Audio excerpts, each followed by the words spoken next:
Hey all, Valdestott here, and Mrs. Valdestott.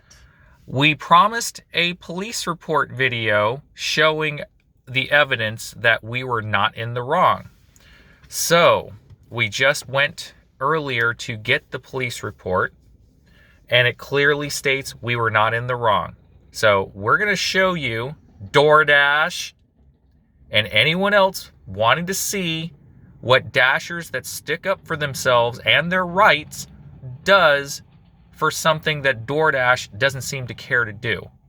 We go out on our own, prove our innocence, and make Doordash look bad. Because obviously they deserve to look bad. They don't care if we're innocent or guilty. They just presume us guilty. So, here we go. Here is a copy of the police report right here. And I'm going to go zoom in so you can see it. So pretty much we had to black out everything that, could signify the officer and whatnot, right? So as you can see, the incident happened on February 24th at Erlanger Hospital's ER, okay? And pretty much, as you can see,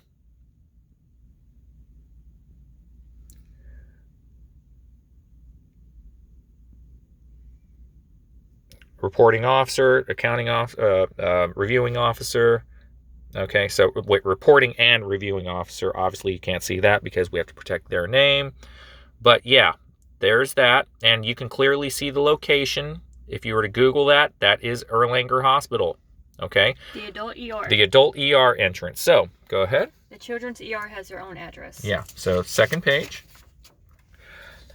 There isn't really a page for the people, and I'll tell you why, okay? There's the complainant, which is my wife, and see the person that says other? That's unknown, right? Well, there's a reason for that, but I'm going to go all the way down and see right there. That's the second page. Now, the third page is the meat and potatoes here. Go ahead. Okay, so the narrative is this, okay? The officer talked to the security director, and the security director told him exactly what he saw. So the officer had to see the video for himself, okay, in the security office. So the report narrative, I'm going to read this to you, okay? The report narrative on 3/1/2001 at 14:38 hours, officer reported a memo at 975 East 3rd Street. Police arrived on scene and made contact with a Mrs. Valdestott. Mrs. Valdestott stated that on 2/24/2021, around 18:30 hours, which was around the time the theft fraud occurred, that she was delivering for Doordash and was dropping food off at this location. Mrs. Valdestott got in contact with a Mrs. Temethia, whose food she was delivering. Mrs. Temethia told Mrs. Valdestott to leave her food at the front desk. Mrs. Valdestott left the food at the front desk and left the scene. On camera, police observed a woman that appears to be Mrs. Temethia, then arrives at the front desk and takes the food.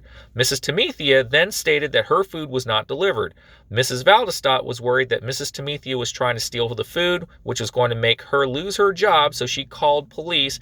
Nothing further at this time. Now, I know that there's typos and grammatical misspellings, but what can you do, okay? That's all I can say. I at least got the police report, and this is what they gave us. Now, I am going to show you, this is a copy, okay?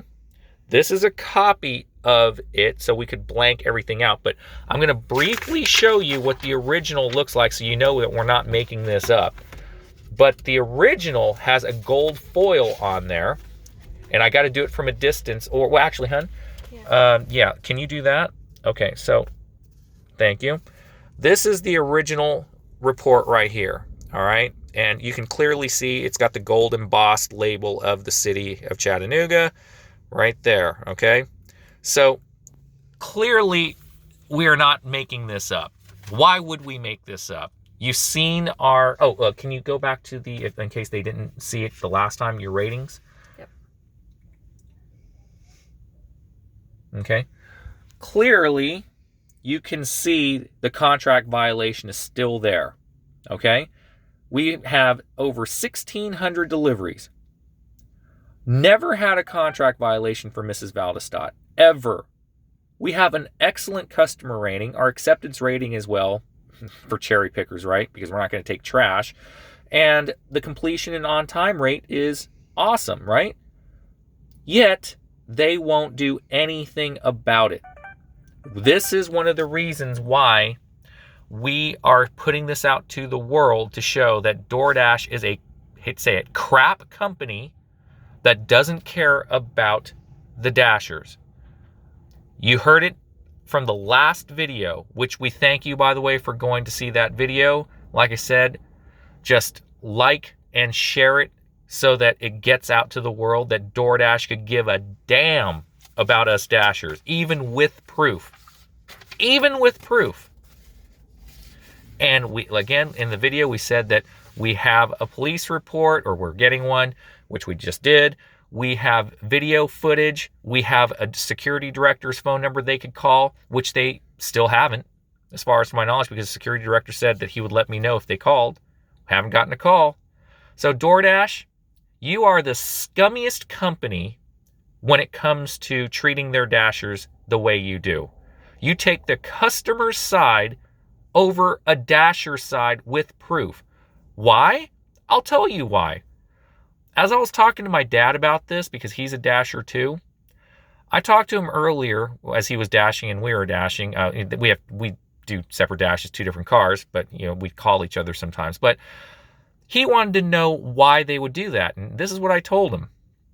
Because they set aside, just like Walmart does, Amazon does, any retail store, Target, any store that sells product, grocery stores, they put aside a budget for loss prevention. Or I would say lost theft, not prevention. But so if their budget, and they're multi-billion-dollar companies, right?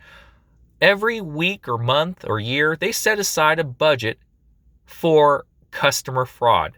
That means money aside for, let's say, if they're a billion-dollar company, they'll probably put around, I don't know, $5 million a month for fraud purposes, so that they can use that money to reimburse the restaurants that they, because they would have to either reimburse the restaurants for the theft or the customers for the theft, right? Whether from Dashers or customers.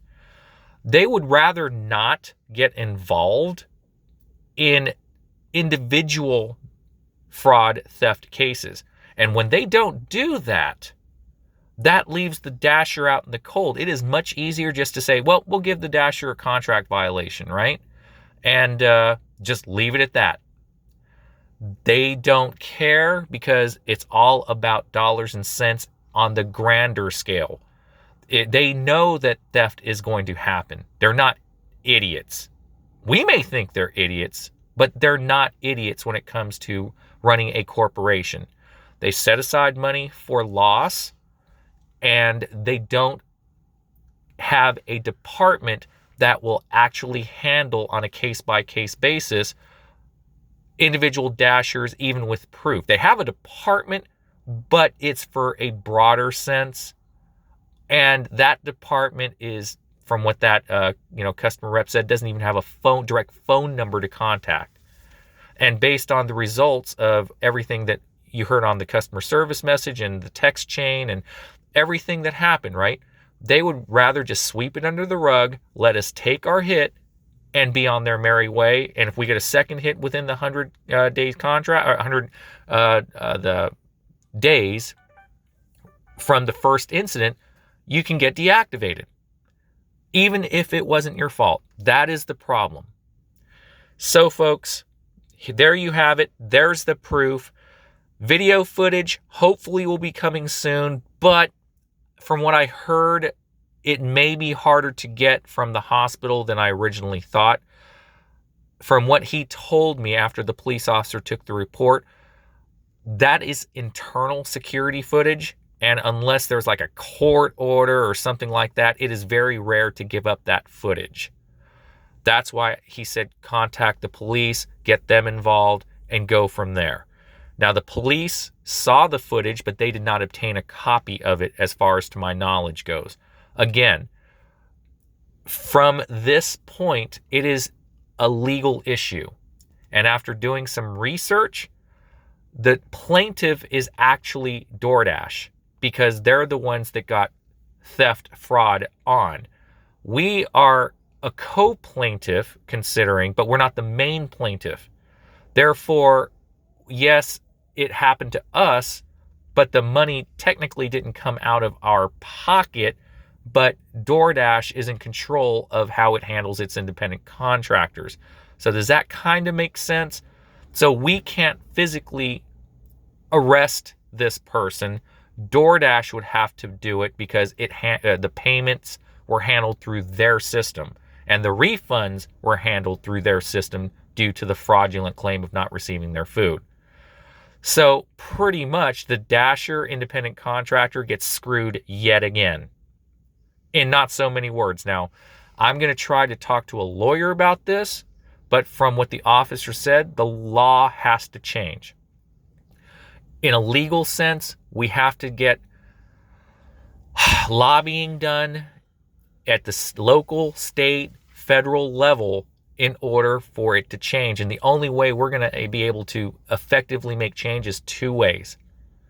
Media attention, which has been done in the past, which will drop, negative attention will drop DoorDash's stock price for the short term anyway, right? Unless they make amends and change their policies internally. Or two, laws within the localities, local, state, federal, to have legislators protect individual independent contractors' rights, or to possibly create a drivers union, where a union could pool the resources and financial cash together to get a lobbyist wherever it may be. Federal would be in Washington, D.C. State would be state and local governments, right?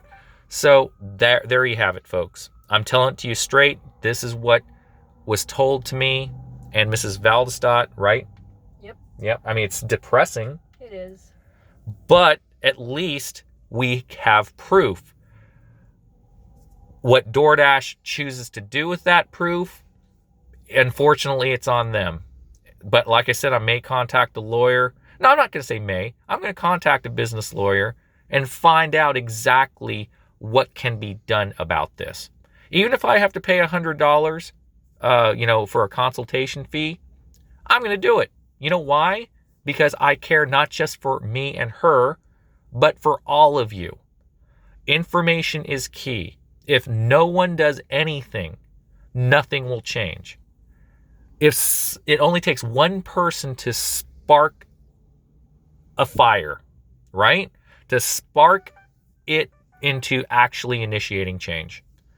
So, folks, I'm Valdestott and Mrs. Valdestott. And it looks like we got a order for $5 for 0.6 miles. See, we are working. We're not other YouTubers that says that they're working. Better than all the $3 I just declined. Yeah, well, it is past lunchtime. So anyway, folks, that's it. Hopefully you all learned something today, and hopefully I will talk to you guys more on this as more information comes. The next time I'll talk about this topic will either be if DoorDash makes amends or I get information from a lawyer. Okay?